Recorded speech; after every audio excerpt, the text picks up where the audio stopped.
John Higgins, Mortgage One. Happy Monday. So in last week's update, we mentioned that the Fed's favorite gauge of inflation, the core PCE, would be upcoming. And that number did come in a little bit hotter than expected at 2.6%. We know the Fed's target is 2%. And if you look at the graph, obviously over the last couple of months, we're kind of heading in the wrong direction.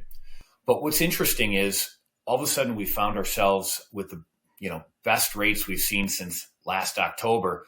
We know last year when the Fed started cutting rates in September and that first 50 basis point cut, we saw interest rates start to shoot up. The graph in the upper corner shows mortgage-backed security pricing. So as price goes lower, rates go up.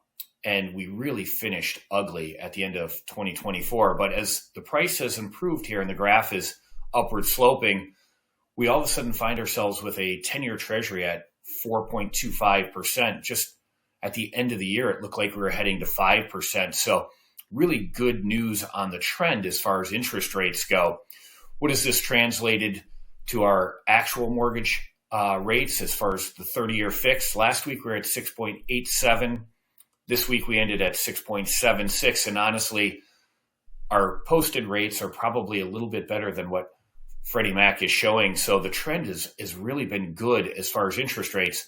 When we look at some key support levels, now that we're below 425 on the 10-year treasury, it kind of gives a little bit of a ceiling of support. So if we can maintain below 425 here, good news maybe on the horizon. We do have a huge market mover.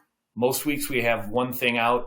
Last week was the PCE. That's certainly a big market mover that didn't really move the market. But this week we have the jobs number. And we know that the Fed is trying to kind of ease into a soft landing. And hotter jobs numbers are inflationary. And the numbers have been very strong of late. So we're going to get another reading this week. We'll give you an update on how that impacts the market next week. We'll talk to you then.